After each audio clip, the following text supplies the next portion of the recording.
Our next speaker, Anne Bowers, is a community engagement lead for the public health team in the London Borough of Newham. In her role, Anne represents the borough's public health team. The team focus on supporting the community of Newham to be healthy in every way possible, including leisure, good quality housing, healthy weight, and life chances.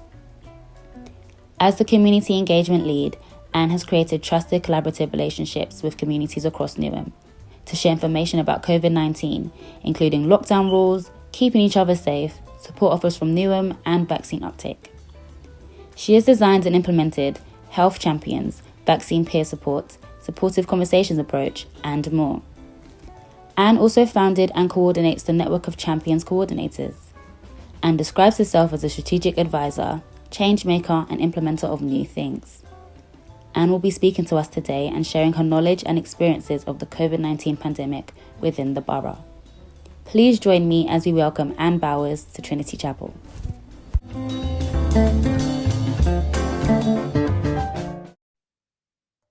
Hi, that was the best introduction I've ever had in my life. Can I have a copy of that for my mother? She'd love it.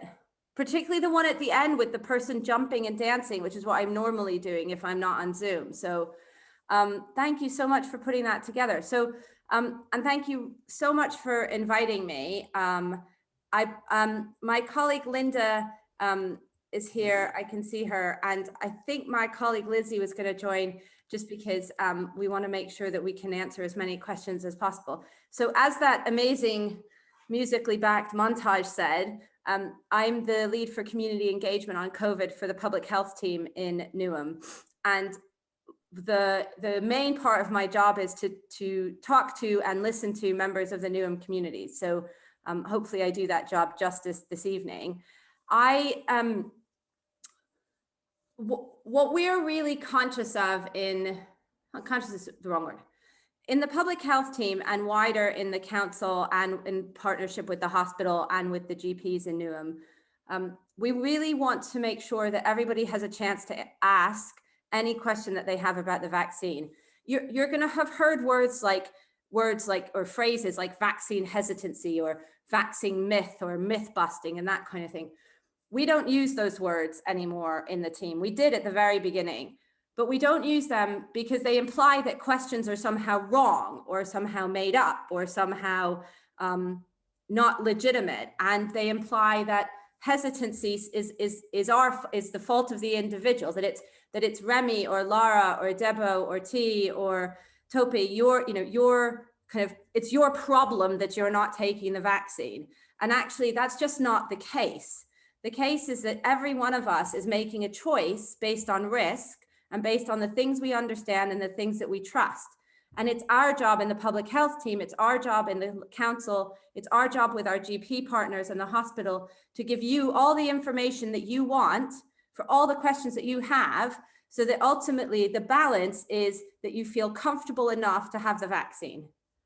So I'm not here to kind of make you have the vaccine. I'm not here to require you to have the vaccine. And I also have no judgment on any question that you have, because all of our questions are legitimate. And none of us, well, somebody on this call maybe, because there's quite a few people, but very few of us are well-versed enough, are educated enough in the science of COVID and the science of vaccines to really know all of the science that has gone into these vaccines. And so ultimately, we're all making decisions about what information to trust and what information to not trust. And so all of us are coming at this from a different place. And I say this on every one of these conversations, and it's not a joke, actually. So you can hear from my accent that I grew up not in this country. I grew up in the States. I've been in England for 20 years, and my parents are English. My family's English. But I grew up in the States, and I pay attention to US politics. And if the first vaccine had come out of the US under the previous president, and that president had said this vaccine is safe, I wouldn't have believed him. I just wouldn't have believed him, because I didn't believe anything the man said. And I definitely didn't believe that he would allow the scientists to do their job properly. So that's where my trust in the systems would break down. Luckily, we have a different administration and our vaccines have not come out of the state, just out of the US. So I suppose, reassured that wherever your trust sits or doesn't sit is completely sort of legitimate and understandable and personal and for you.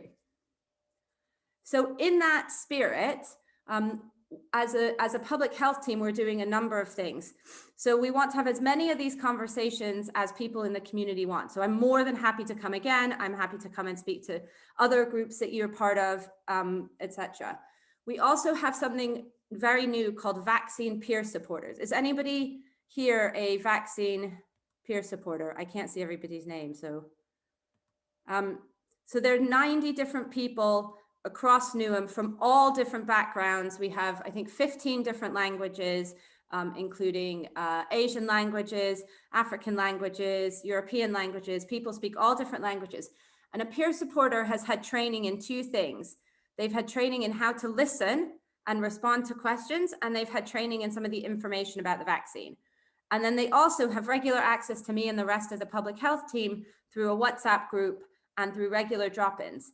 And so they're there to have a confidential, private conversation with you or members of your family about your questions about the vaccine. Nobody gets told what happened. You're not kind of, we know your information because they have to be able to ring you, but we don't record what you said or what your answer was. And they're not under some sort of expectation to get you to take the vaccine. They're just there to answer the questions.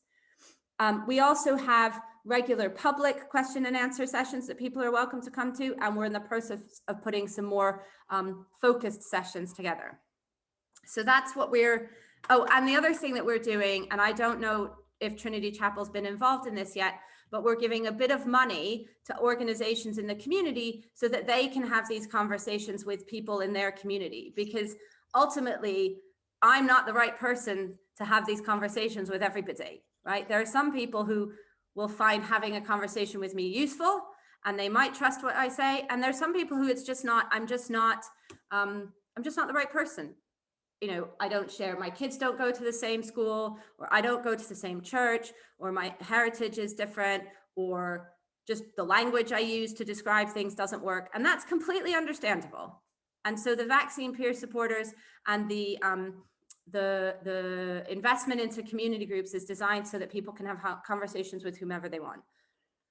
Ultimately, we are not fussed about what vaccine people take. If you don't want to take Pfizer, take AstraZeneca. If you don't want to take AstraZeneca, take AstraZeneca. We're not fussed about when you take it. If you want to wait a few weeks because you'd like to know more and see more and hear more, then wait a few weeks. If you're ready now, go now. Well, ultimately, we do want as many people as possible to have the vaccine, because that's the thing right now that can keep us safe. There's lots of research going on around treatment for COVID. There is no cure for COVID. COVID is a virus. There is no cure for it. All that we can do is keep people from getting it and treat people if they do get it. And at the moment, we don't have good treatments for people who get really sick. And all that we have, and the two things that we have to keep us from getting it are lockdown, which I don't know about the rest of you, but I'm pretty comfortable with it ending pretty soon. I'd like my kid to go back to school, and I haven't seen my mom in a year. And I haven't hugged anyone under the age of 10 in a long time. So I would quite like lockdown to end. And the other thing that we have is the vaccine. Now, I'm clearly an extrovert, so I really want lockdown to end, but even my friends who are introverts are ready for their children to go back to school and to see a few more people. I'm sorry that I missed the first two presentations, so I don't want to repeat what other people have said. Are there particular, Remy, would it be helpful if I did a couple of kind of facts based on the questions we get most often, and then take questions? So shall I stop and take questions? I mean, go ahead with discussing the general things you encounter in your presentations, and then we have a series of questions here. Great. Then to use those to pick up on the vibes. Great. Okay. So I'm going to do a little bit about how the vaccine works, a little bit about what is and isn't in the vaccine, and then a little bit about side effects and adverse effects and the dosage timing. Does that sound good to everybody? I'm looking at PJ and PYO and Remy for acknowledgement. Good, cool, brilliant. I love the tree behind you, Remy.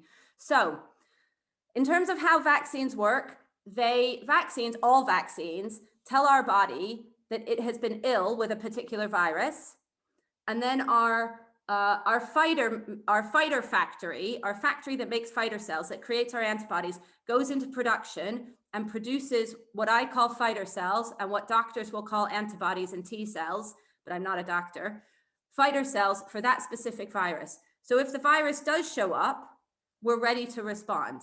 It's a war game. It's a practice for an attack. I am not big on war analogies. I don't like the violence. I don't think we always need them. But in this case, this is what it is. It is a fight between the virus and our antibodies.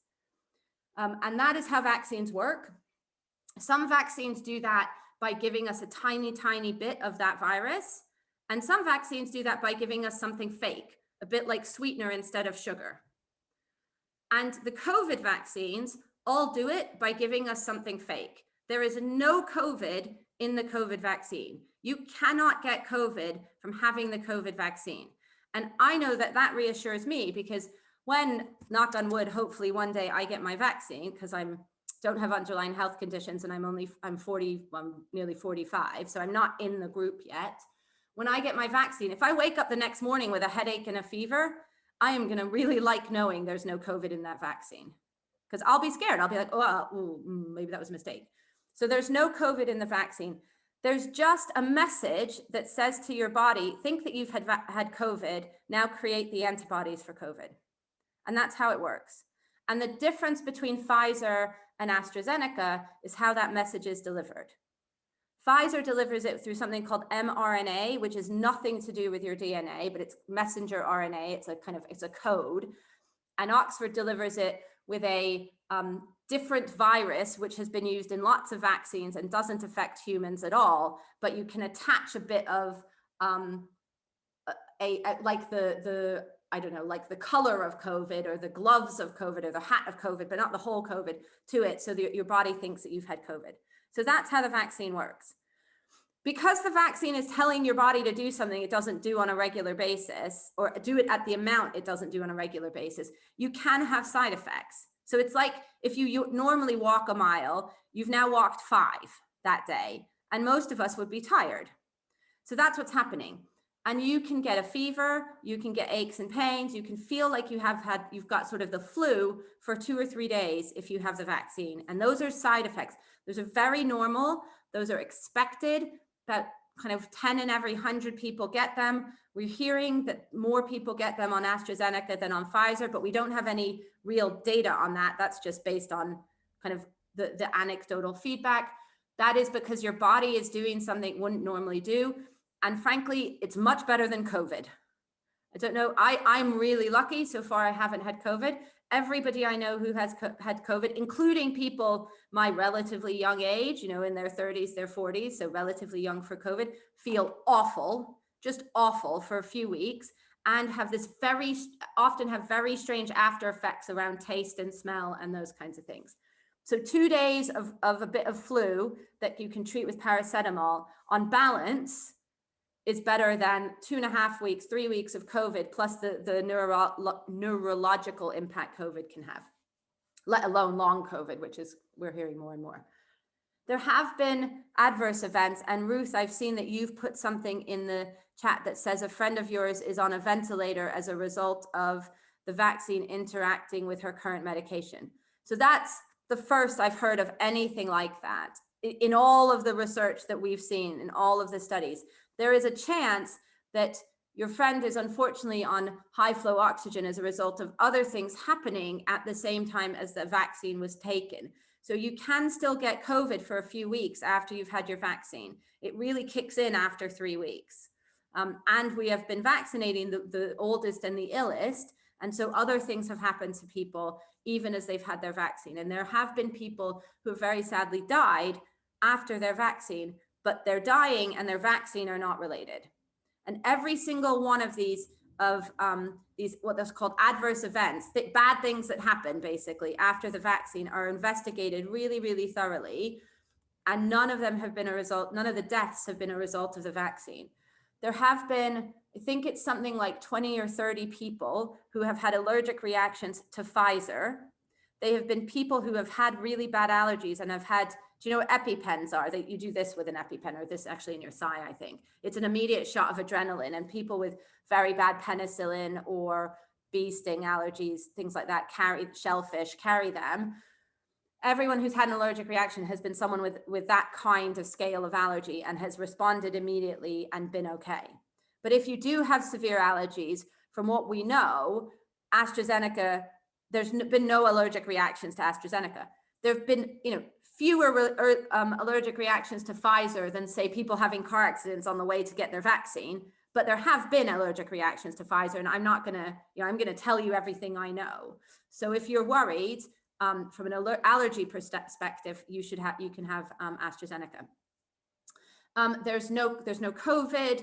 The vaccine doesn't affect your DNA because that's not what it's doing. It's telling your factory to make antibodies. It's not telling your cells to change.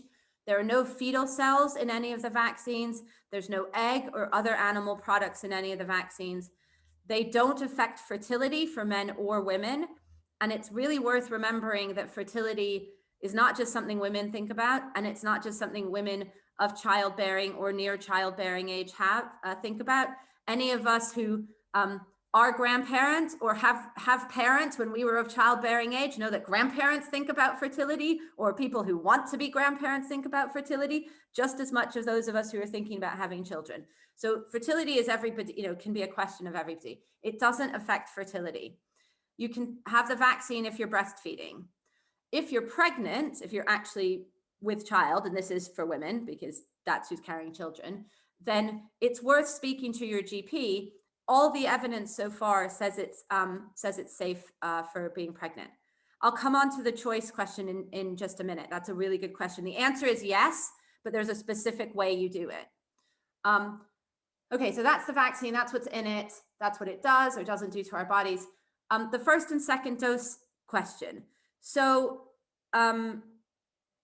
Olatunde says that he had the first vaccine and is fine after chills for a few days. Yeah, and that your doctor friends were ill with the second jab. Is there a reason? No, there's nothing that says if you were ill with the first, you won't be ill with the second. If you weren't ill with the first, you will with the second. It's not like, when you have that last slice of cake that you just shouldn't have had and you're like, oh, that was a mistake, and your stomach is just a little bit painful and you need to go have a lie down. It's not like that. It's not like the second dose kind of tips you over the edge for side effects. It's just that sometimes your body is okay and sometimes you may have been more tired.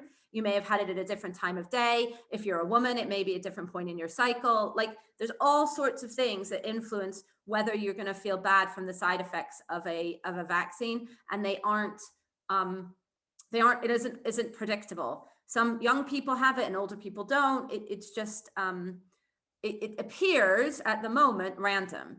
Now, look, we have just said that we've just had evidence. The previous speaker was talking about the expanded shielding list. We found more information about people who are the factors that make you at severe risk of COVID. We may find in 6 months some patterns to the side effects, but they aren't happening frequently enough, and we don't have enough data yet to know what those patterns are.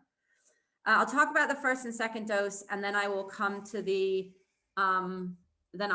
question about the pharmaceuticals.